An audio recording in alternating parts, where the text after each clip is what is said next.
So I broke my Sea-Doo Spark. That is a hell of an impact there. So today I've came to Thorpe Bay Marine here in Southend-on-Sea to see Clive, who's been really supportive of the channel, and hopefully he's going to fix it for me. And at the same time, he's going to coincide the 50 hours. I can't believe it. I've done 50 hours on this already. It feels like it's gone in an instant. And then if you keep watching, at the back end of this video, we're going to go out and get a ride in. I've never rode here at Southend-on-Sea, so Clive is going to show me his stomping ground. Guys, you know what to do. Hit the subscribe button and let's get into the video.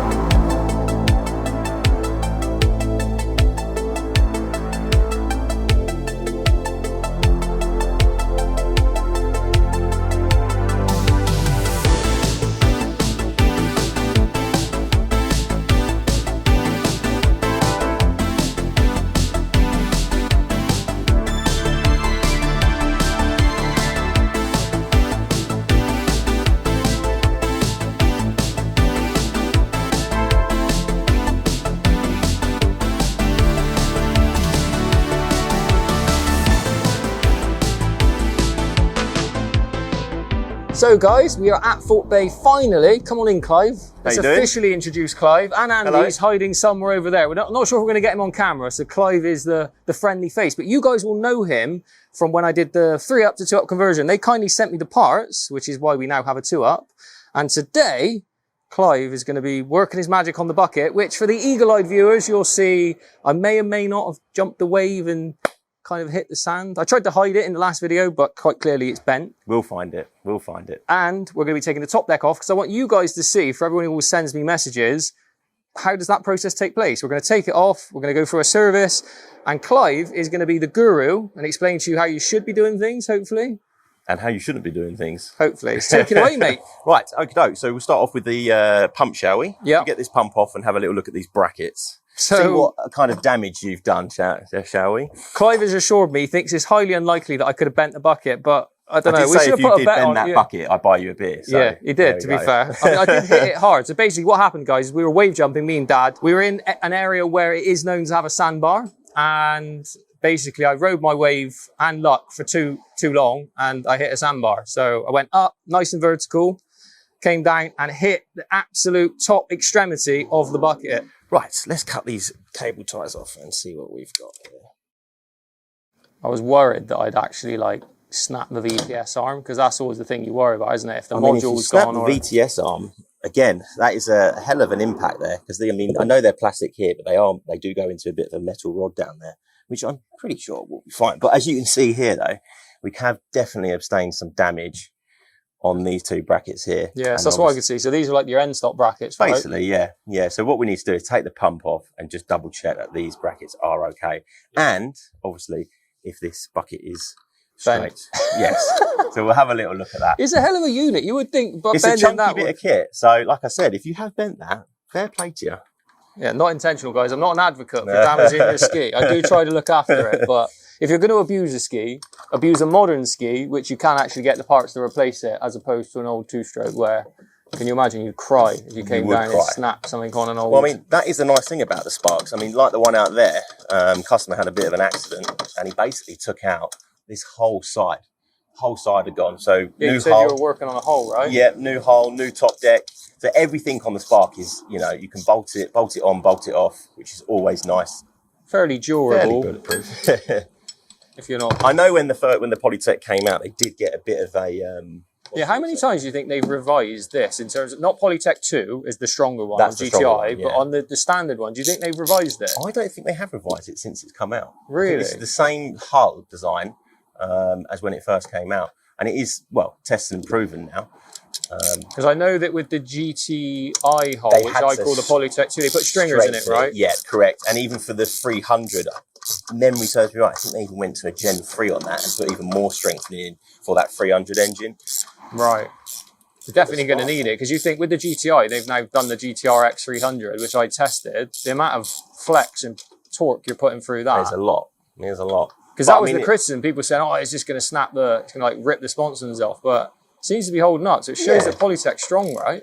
Well, like I said, when they first came out, they was getting such a bashing from everyone. But now I see, Yamaha have gone to a Polytech design now with their new. Although I don't think they can call it Polytech, but yeah, they've called it. They've just called it polypropylene. Yeah, I mean, their argument is that they're keeping rigidity in their hull, but because the hull's fiberglass, isn't it? I think. Fiberglass, but they use what's called Nano XL2, which is essentially, it's not gel coat anymore, which is like the whole point of controversy with Yamaha. Yeah. Is that if you're going to have a fiberglass hull, it should be gel coat. Yeah. For the longevity of scratches and all that sort of stuff. But it's a bit of a catch-22 because you want rigidity in your hull if you've got more power, right? 100%. But if you're talking about a lightweight playful ski, I think you could maybe stick with plastic all the way through because you're not trying to do stupidly high speeds. If you're talking about an RXP, you want rigidity, right? Because you're going quick. Yeah, I think like exactly that. I mean, if you are the sort of person that likes to have a little play around and that lightness of a ski, then you know the Polytech is the best way to go. I agree. And like I say, just needs to be a bit faster, Clive. A little bit fast. Well, we can always tune this if you want. I've got the map tuner here if you'd like to do it. What realistically, because this is obviously the age-old debate with Sparks, right? What realistically so it starts at what? 50, 51 best case scenario on glass. I'm only 74 kilos, so I'm a light rider. Yeah. But realistically, what are you going to, if you were starting to tune this and realistically change... we'll find out in a minute, but I take it this is the stock prop on this. Everything's stock. So if you were to put a Solus prop on with a map, you know, I'd like to think you'd probably get up to maybe the mid 50, 55, 56s. Really? But really what you are looking for is the acceleration. That's where it come into play. You know, Sparks have never really been about top speed. But if you can get that little bit more hook up, especially if you're wave jumping, it's great fun, you know, and it gets you up a little bit higher. Which is you hear all these stories about people doing like ribbon deletes and all this ribbon sort of deletes, stuff? Yeah, things like that. So again, that would just prove airflow. But I mean, I found there's so many different things you can buy for the Spark. Well, any ski, but sometimes you don't really necessarily have to go full chat on all these things. Yeah, because your key ones is your map and your impeller, right? Yeah, the key one would be your map and impeller. And I've always said your impeller on one of these or any jet ski is like your clutch in your car. You know, if that's damaged at all, you've also got to remember they're balanced to the center as well. So if that thing's spinning around at 8,000 RPM and it's slightly unbalanced, or one of the blades is slightly bent, the water's going to be hitting it at different angles. Got a little burr on the edge. A little burr on it. I see a lot of people, so if they get a burr on their prop, they'll run a grinder around the edge, which is, but then you're just probably get away with it, right? Your gap between your wear ring. Exactly. You've got to think, if that's balanced to the center of that impeller and you're taking material off the end, it's going to be unbalanced. So the next thing you'll do is your jet pump bearing that's in here. And it'll have a knock-on effect. Right. So we always like to have, if the prop ain't right, then change it. That is our recommendation. Well, we shall see, right? We're just about to have a little look. So this is stock from brand new. We'll see how... Ready? 3, 2, 1. Oh, look at that. It's absolutely brand new. That is fantastic. It looks like it's just rolled off the factory. And you can tell your bearing is all good as well. Well, should we let everyone into a very, very important secret here? So I get absolutely smashed for riding salt and sand and not excessively beaching my ski, but pulling my ski up onto the sand. And it's not bad, is it? No, you can do that. I mean, again, going back to the Polytech hull, that is sort of what they're That's what I love about this. Yeah, exactly. It starts dull. You can get away with it 100%. You can see your wearing here. It's got a little bit of scoring, but again, I would say that is totally normal. That is. I mean, it's 2021, so it's not as if that's it's probably done. Well, that's probably been on there since you bought it, hasn't it? Nothing's changed, mate. It's literally stock. Be an OEM wearing. I can see there it's got a bit of. So if that has, let's see, it's picked up there a little bit. So what end is that? Is that the end? So this is the end that goes into here. So this is your seal on here. So we can have a little look at that. So it's just split a little bit there. Right, so what I would recommend we do is put a new seal on just to get that. Yeah. That came off dead easy though, didn't it? Yeah, they're nice and easy to take off. You can see all my sand. That's all right, we'll let you off. Half of Burnham Beach. Nothing wrong with that. This is the whole thing, though. There is this age-old debate with, should you pull skis? I mean, I don't ride my ski up onto the sand, but I definitely pull it up on, because that's, to me, part of the Sea-Doo life, right? Yeah, exactly. As long as the engine stops. Definitely never running. What I mean is, when you watch the old 90s footage, it was all about you and your mates. Yeah. You got to a sandbar. Not so much that, but you find an island, you pull it up on the sandbar, and that was part of what the original Sea-Doo life was, right? Yeah, exactly. That's why Polytech's good. It starts pretty dull anyway, doesn't it, Polytech? So it isn't like end of the world. I mean, I'm a bit of an obsessive one, so I'm constantly like on top of the plastic. But I know that they can, if you neglect them, they can go pretty dull. Unfortunately, because of the engine access on Sparks, we do see a lot of Sparks coming here, and they are very, very neglected. And it is amazing to think what they've been through, being smashed over waves, bouncing off the rev limiter, and they're still going. They're durable. I don't know where this consensus came from that the Sparks aren't durable, but I think it's maybe those guys that are going to the absolute extremities and they're doing stupidly. I think also what you have to remember as well, if they sell, let's say they sell 1 million units, you're probably only going to hear about the ones that go wrong. because everyone else that's had fun with their Spark and used it and looks after it. It's not an exciting story if it's just exactly. normal, is it? So you can also see here as well, your jet pump bearing is absolutely spot on as well. So what I'm checking from there is just any noise, but also resistance to the bearing as well. So yours has a lot. If we span that and it kept spinning by itself, then probably going to need a jet pump bearing. But there is nothing wrong with that whatsoever. Sounds all good. Absolutely fine. So let's move to the more negative bit. So what's broke, Clive? Let's have a little look. We can see what's broken here. So this one's definitely sheared. It's totally gone. And then this one, it looks like it's just cracked there. Right. However, these are just IBR stops. I've got to be honest though, so I obviously didn't identify there was an issue until I got the ski out at the end of the ride. So I carried on with normal operation and that was still moving through the... So obviously those runners there, with a little wheel, those wheels, it was still moving, you know, pretty normal. So obviously we don't want it with cracked brackets and it being on the move. But what I'm trying to say is it's clearly, I think if I'd have snapped both sides, we could have had more issues because I would have probably gone past the extremity then of where the natural VTS end position would have been. I would like to think if that was the case that the IBR module would send up an error code because it would be reading over its range, over its limit. So hopefully I'm going to try and take it off here, but if not, we might have to put this in the vise. All right, but we'll give it a go.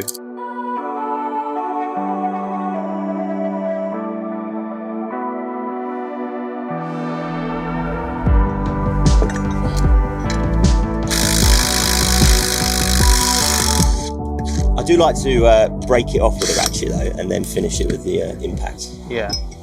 Oh, you can see how much Loctite they put on from factory.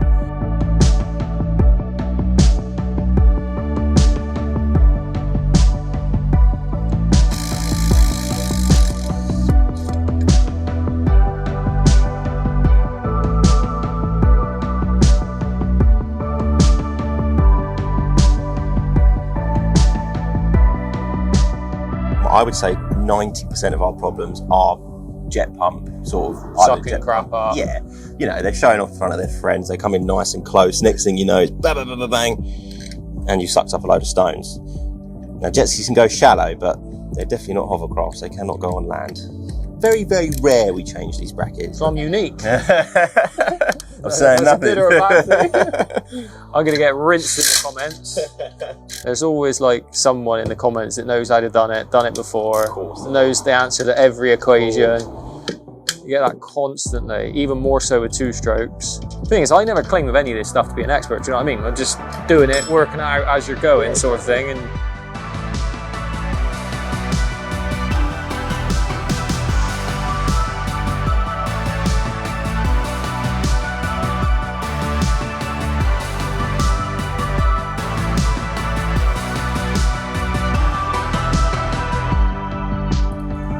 anyone that doesn't know, obviously Clive is the younger gen, but Andy's hiding over there. These guys have been going for how long? 30 This will be his 36th season.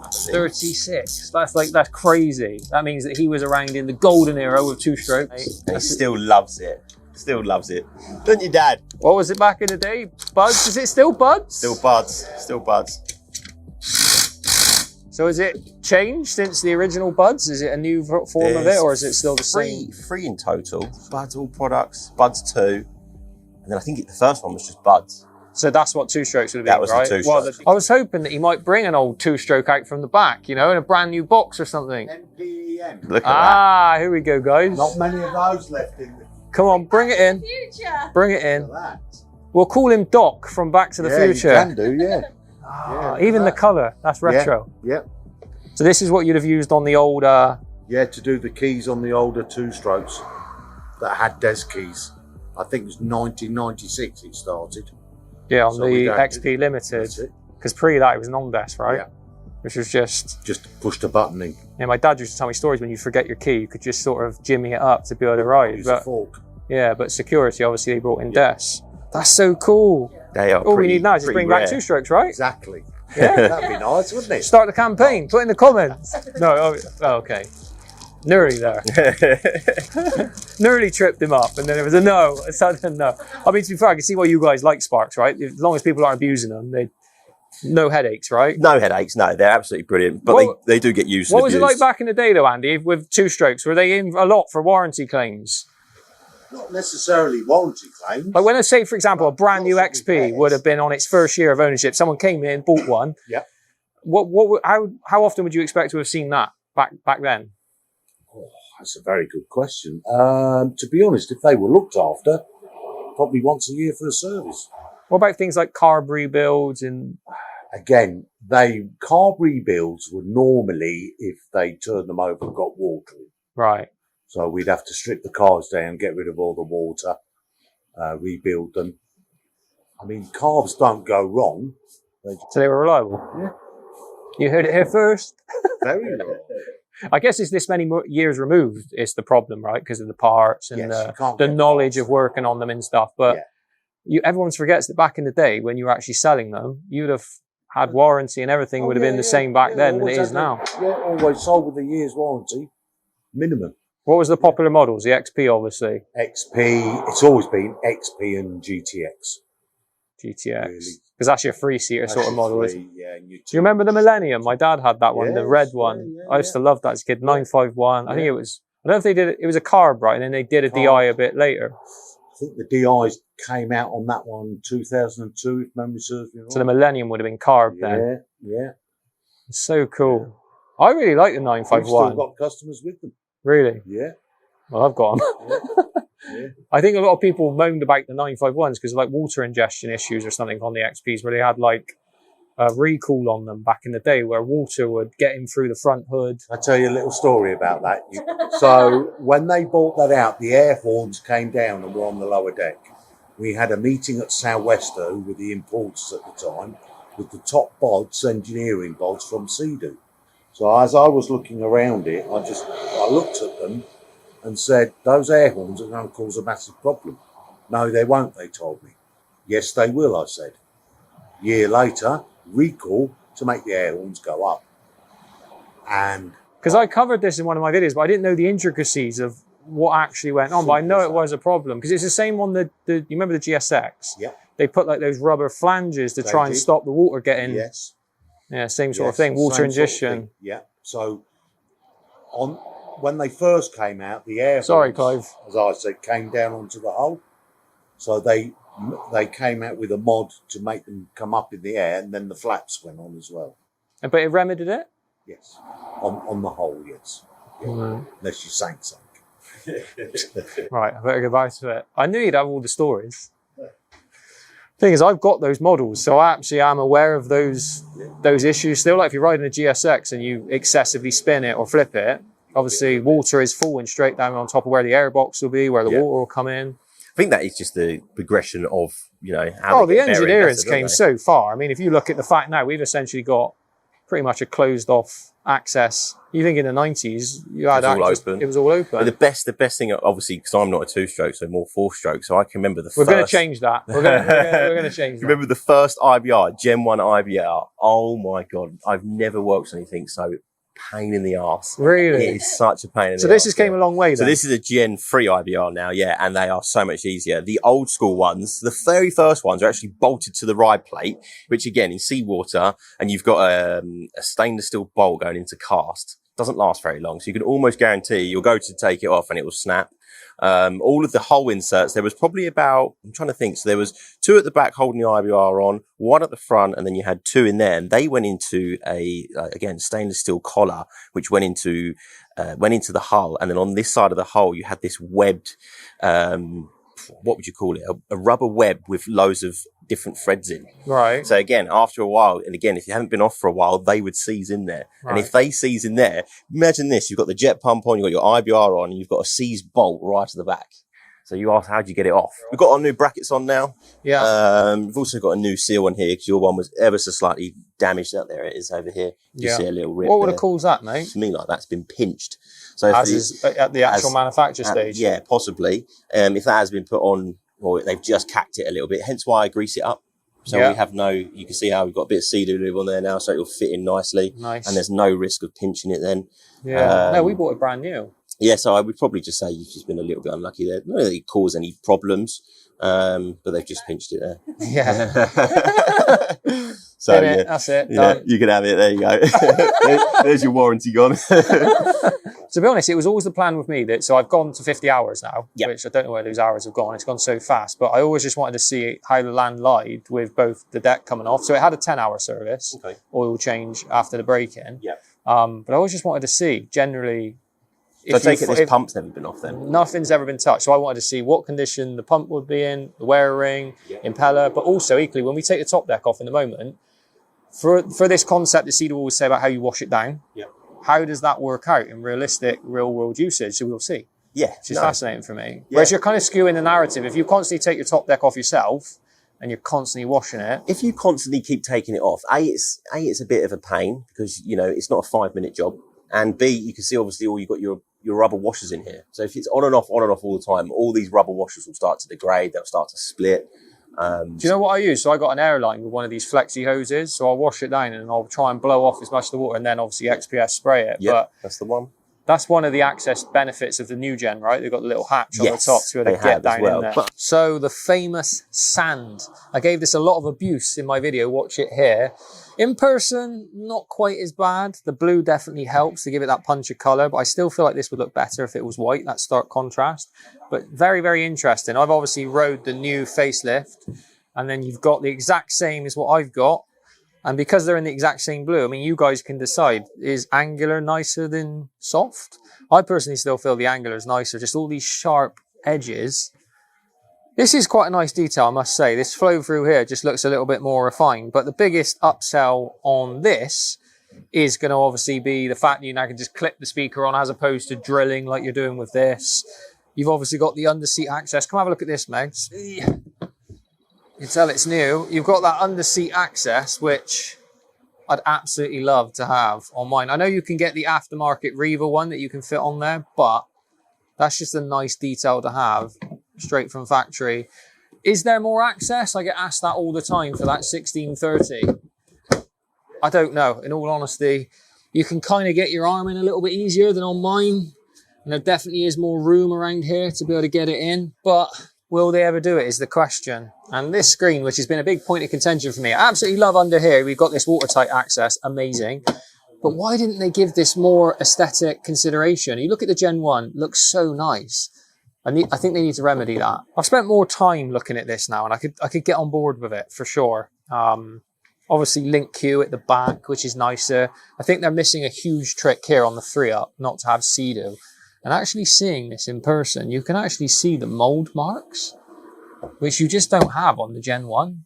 I mean, if you quickly pan round, I'll show you in a sec, but on the Gen 1, you don't have these. You have a nice Sea-Doo across here, but I do like the link queue. That's definitely because they're new. Quite a nice detail. But I mean, the main thing for any ski as well is what I say. If I sell a new ski, the first thing I'll say is once you come back from the day is take the seats off. So obviously on the Spark, you can't do that. But what I'd recommend, leave that engine access panel off. Even if it's in the garage or if it's under a cover outside, leave that panel off. Condensation. Exactly. Let it breathe. What you'll find, especially on the bigger boys, but also on the Sparks as well, is they sweat. You can literally see beads of sweat all over the, top of the engine cover, on your wiring loom. You'll be surprised how many mouldy wiring looms we see. And it's all because there's just no airflow going in there. No, I'm pretty good with leaving it all open. Well, we're about to find out. We haven't seen it yet, but I'd put a sneaky bet on. Maybe the only bad place will be back by the... It'd be interesting to have a look. You'll always pick a little bit up. Yeah, right at the back where you can't get to. I try to wash it through the oil hatch, but... Yeah. It's hard, man. It is hard. I'd rather see a Spark that's had, loads of hours on it. It's got a couple of dinks. It's a little bit grimy, but it's being used, than one that sits there. Bent some brackets. Go and have some fun on it. That is the whole point of having fun on it. Yeah, definitely. Okay. Right, so we ready to put this pump back on? Yeah, and this is where we see if it's viciously bent. Yeah. So let's get this pump back on. There's a few things to feed through. The main thing is you just want to make sure that steering comes through the right port. Also as well, which is quite interesting, I'll take it back out and show you actually what you want with the wearings. If you ever find you're doing it yourself, you really want to line your wearing up with these marks here. Right. So these are basically just there to stop the wearing from spinning. I see a lot of people put the wearing here, which this is what we were talking about earlier. This is your pickup for your exhaust cooling. Right. But if you can see that's plastic.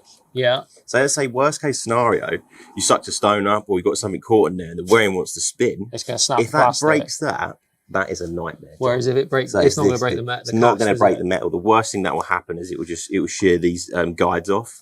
Yeah. But if you break that is a big job. What is that? Sorry again. So again, that is the pickup for your exhaust cooling. Right. Yes, you do not want to be snapping that. Not particularly, no. So no, I guess it's a job from the inside to replace it. Yeah. So all this plate would have to come off, and then go in from the inside to take it out. Had a few of them, but whereas if you snap in those little lugs, you just replace the wear ring. Correct. Yeah. But for some reason, I see a lot of people line them up there, but I don't know why. But really, the correct position is on the metal. Yeah. Not No, on makes the plastic. sense. Makes sense. So. Not that you will be sucking up any stones anytime soon. Well, I haven't just. Not that I can stand there and say like, oh yes, I've not stuck up any stones, but I've managed to break 2 brackets. Oh, luckily that's gone straight on. Sometimes what you have to do is get the jet pump sort of in line and then put something through there and just turn the impeller a little bit just to get them splines. I've seen videos online where people are fighting to get these off. Nah, straight on them.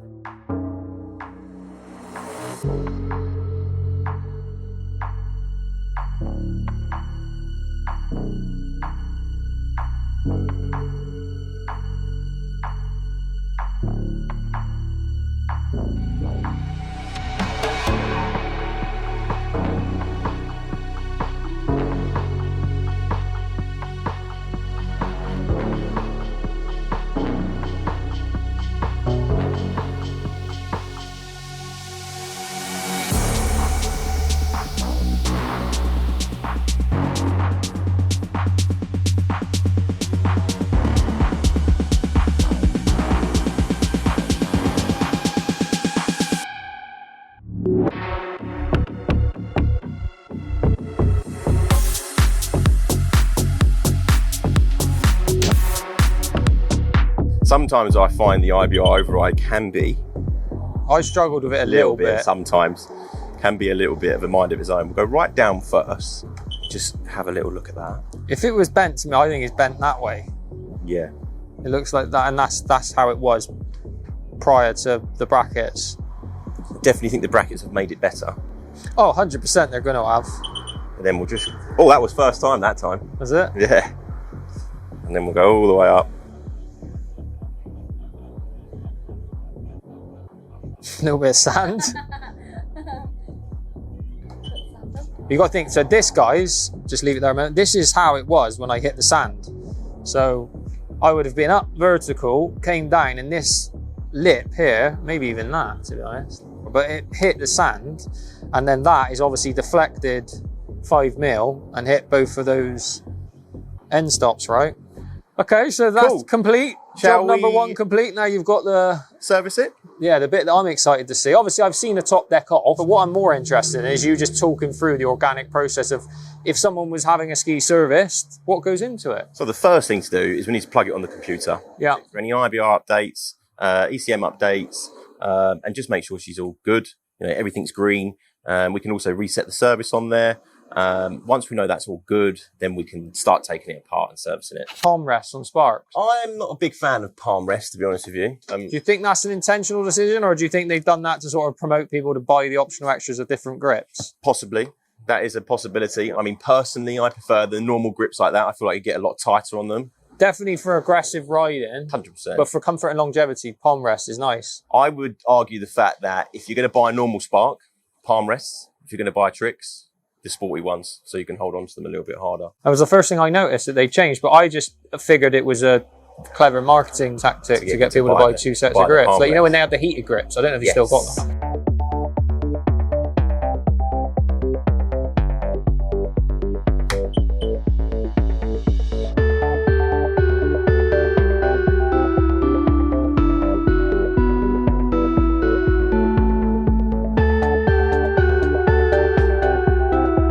So we can see here, we've got 2 flashes to do. So these will both be for IBR. So again, just the maintenance things. What does it say there? Someone snap bracket, idiot, please. Warranty void. So it's just an official calibration. We'll just have a little look at this one as well. And again, a monitoring one. Right. Or again, it's all to do with update and service parts. So we'll do this one first. So this is basically just an update, right? Yeah, just an update. Again, this is why I always say, get your skis serviced at a proper dealership. Oh. So if you actually have a look at that now, we'll have an IBR error message on there because it's stopped communicating. Right. Whilst it does its flash. So this flash will make it go 90, yeah? Not this flash, not this one, but we might have a flash for you. So that's just doing its data now. A lot of people do come in on my comments and say like, "Oh, Joe, you should just do it all yourself." But my argument is, I like expertise in a given area, and I love learning through people. Like you do this day in day out. I don't. I ride the ski, and I know ironically more about two-strokes than I do this. I don't understand why you buy a brand new product and then not tap into the network. Yeah. Now reset your service counter. And that will reset it for me. Lovely jubbly. So how many hours am I on? So you are on 50 hours and 34 minutes. So I'm bang on the 50 hour. What is the actual interval? The interval down here is actually 100 hours in the Spark. Really? Which is a hell of a lot. I was always told 50. So 50 on the bigger boys, but it is actually, like I say, on here, if you look at the maintenance hour, 100. So that will start counting down from 100. I personally think it's a little bit too long. I would always recommend, regardless of hours, once a year. Because what you have to remember with these engines as well, they're dry sump engines. So when you suck the oil out of the dipstick, you're never getting the full amount of oil out. So that's why regular oil changes on these things is a very good thing. Okay, so that's the boring bit done. So this is when this tool absolutely comes into its own. Imagine taking them all off manually. Yeah, you would be there for a while. Although, I guess that's how you used to do it back in the day. No, it's something I did within the first year of ownership. I know it's a bit of a crude way of doing it, but the tolerance on these seats, you would feel sometimes if you're riding aggressively, they would move. Yeah. That remedied it. I mean, is there any better solutions that you found with people? Personally, I think with the skis, a lot of, like, for example, you have a bit of play in the steering as well. I know, I've changed the bushings twice. The bushes, yeah. They do go quite... I always say, if anything was really tight on here, it would probably break after a while. The other thing I've noticed with this as well, which I've never really been able to remedy other than tightening up this one, is sometimes when you yank on it, it would move. Okay. So I had to tighten it right. So I've had two things with this. The bushing, which I've changed, and that remedies it, but only for a short amount of time. Did you grease them up? Yeah. Okay, let's do this. So, first thing, pop this front hood off. Like so. Pop that down. Oh my God, you broke it! When this isn't in, to me, it always doesn't look intentional. It always just looks like an odd void. It looks a bit odd, doesn't it? Oh, it's not very clean, guys. That's a foul. We'll let you off that bit. We'll let you off. A 5. Don't put that in. You need to get that. Let's hope the engine's clean.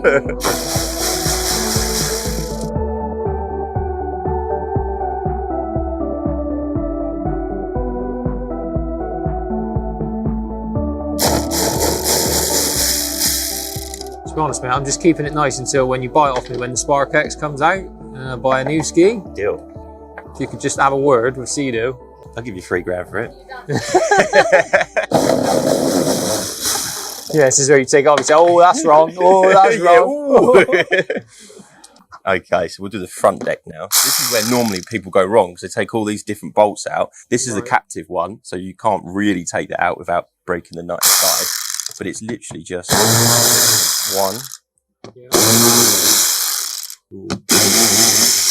guess you would call them plasticite bolts, maybe? I'm not sure if that's the right term, but you can see how they're quite coarse thread. So they will just go into a plastic insert.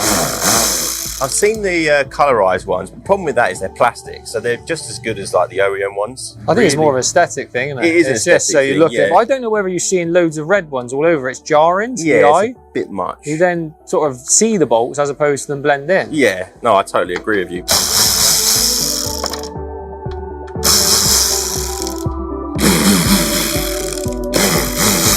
This is going to be the true test to see how clean it is under here when you take that off. No, oh, shizer. Did you see in the video that obviously yes, that's right, yeah. I remedied it though, did I not? Everyone said to me after, they said, oh, you can't use that, that's a car product. Nah, you could use a car product. I was like, what? I've always found that stuff really good. Yeah. This is what they look like when they've been exposed to, they've been sitting on the back of a Sunseeker. To be fair, guys, this is what it came like from factory. I've just improved it. Factory finish, that is. I was gutted when I took the free up platform off though. You can't just see stop the rub marks. Yeah. What can be quite fun with these ones up here, so that you'll see it when the deck's off, but there's a bridge here. And if it happens before, sometimes if you take it off and then you put all the bolts in, then you realise the bridge has fallen over. You've got to take it all back out again and start again.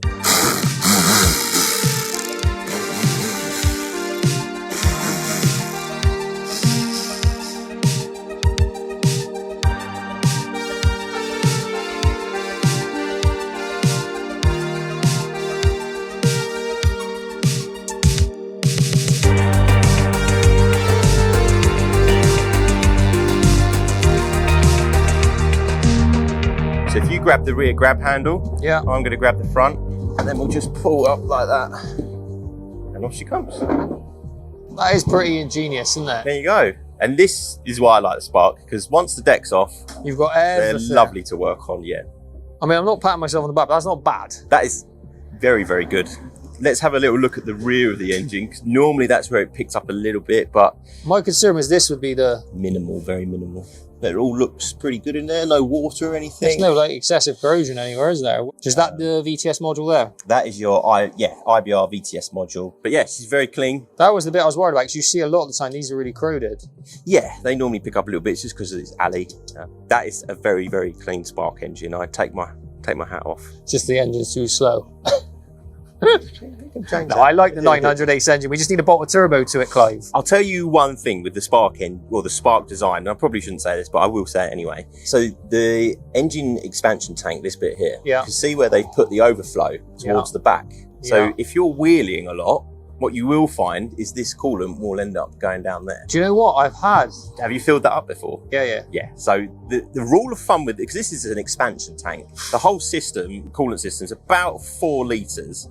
So purely what I say is if there's coolant in the tank, you're all good. Because what you'll find is you'll keep filling it up and it'll keep coming out of there. If you're the guy who likes to wheelie, wave jump, then it will just keep coming out. I have of there. filled it up, yeah. Yeah, totally. And these caps are not the easiest thing to put back on. Megs, that cap. Right, so what we're going to do is we're going to go and get the oil sucker, and then we'll suck the oil out and then change spark plugs. Amazing. Guys, I'm very happy. It's pretty clean. I was worried that there might be rust on things like the engine shims or right underneath. There's a tiny bit of like salt deposit, but nothing that you couldn't clean away easy. You will get some deposits, but there is no excessive corrosion in here, guys. If you are dipping the oil and checking your oil, please don't check it cold, because it will give you a false reading. No, I don't. And people get scared. Because I'm so used to 2-strokes, so on the maintenance of everything, like on my old 2-strokes, I'm literally checking like the oil feed line all the time, because the oil pumps go bad so quick on the old 2-strokes. That's why a lot of people went premix. Yeah.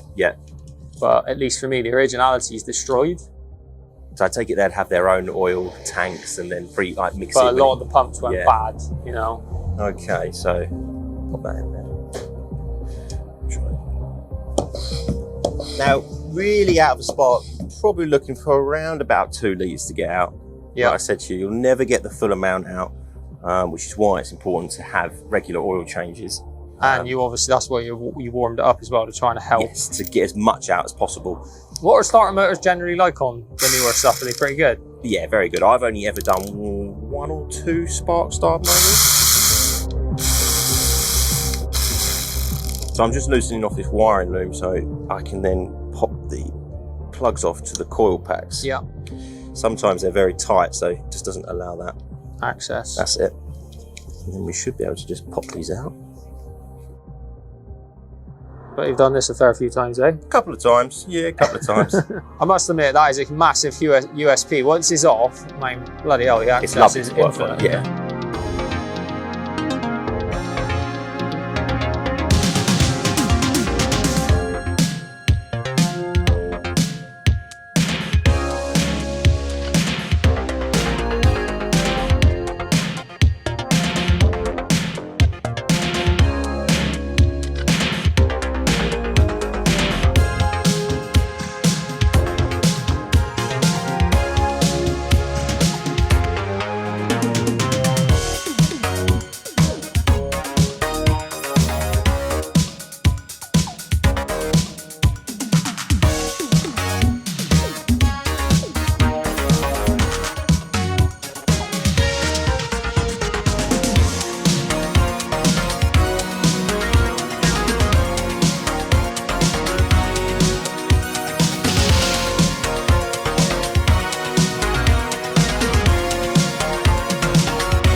So guys, as you can see, nice and easy, right? Yes, nice and easy. I'm just going to go and get some engine oil. So we'll top her back up and then pop the deck on, run it up and check it all.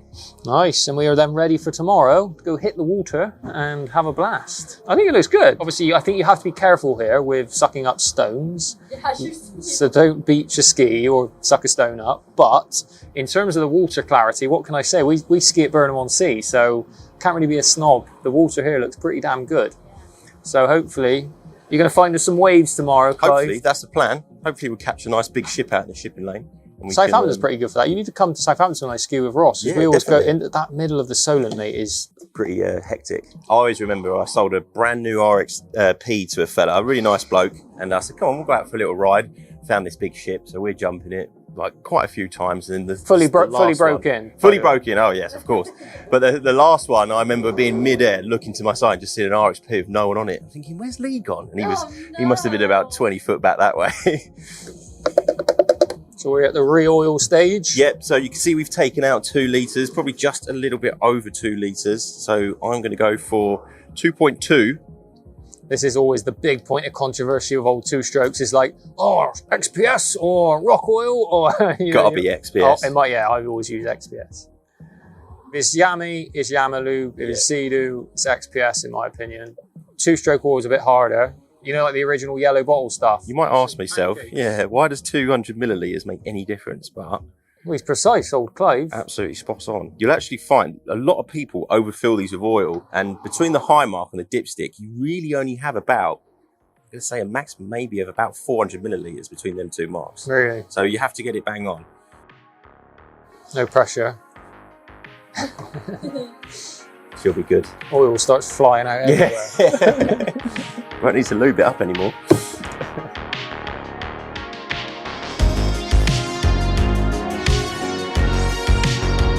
One last thing before we put the deck on. We'll give it a good old spray up. I'm very familiar with this product. Spent lots of money on it. Especially down there. The bits that you can't really get to is the bits that I'm interested in. I love this stuff though. It's just got like a consistency to it. It's a quality. Stuff. I mean, I know it's not the cheapest, but it is good stuff. It smells divine as well, doesn't it? This reminds me of working here when I was a little kid because this was just all you could smell. Has the formula changed much, do you think? I don't think so. They have got, they've been through a few tin designs. This is, I think there must be their 10th tin design.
So Clive, he's done a very good job, I must say. I'm a perfectionist and he's got good attention to detail. Was it good then? What score do I get out of 10 for the engine? Total score out of 10, I'd give that a solid 9. All right, Solid 9. Room for improvement. Tomorrow we're going to get out and ride, yeah? Yes, we're going to go for a nice ride tomorrow. Got a few customers coming, so it should be a nice group of us. And that's the one thing that drew me to Thorpe Bay, is there are actually riders. You get out riding? Yeah. What's it like here? Is it pretty good to ski? As much as I can, yeah. Southend's nice. Like I say, you've got Kent, which is about 5 minutes away. Guys, put in the comments if you want to see Clive on a two-stroke. How old are you? I'm 27. So as soon as he goes on a two-stroke, what are we going to say? Is he going to be converted? I don't know, because you do like your top-end beast, don't you? I do. I do like. He works on some weird and wonderful creations in terms of fast machines. Yes, we've got some interesting skis coming tomorrow, which I think will. I think you'll be. Pretty, he thinks it's going to blow my mind, and then maybe I might persuade you. might persuade you.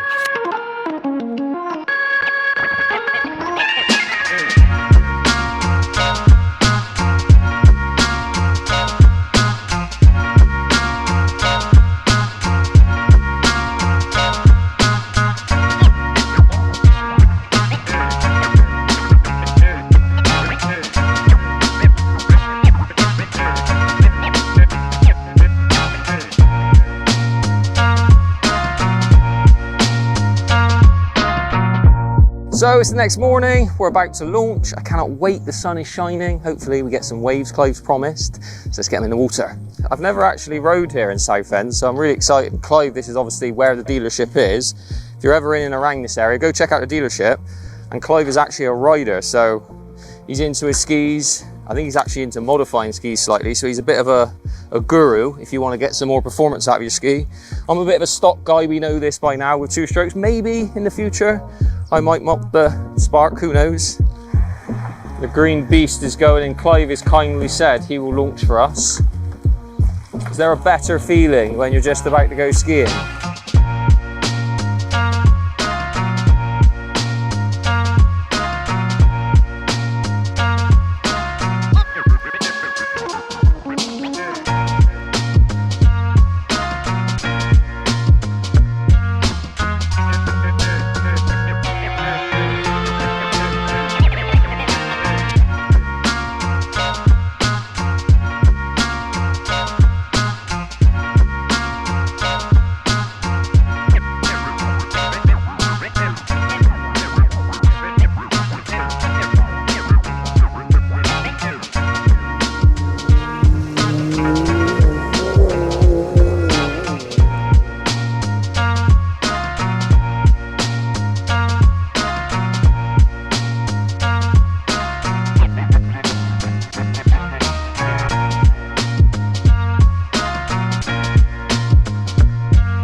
You're being recorded, mate, so no swearing. Oh, here he is, the man of the hour. Wait for the camera, mate.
With you a minute, because this is lovely. Turn your engine off, Dad.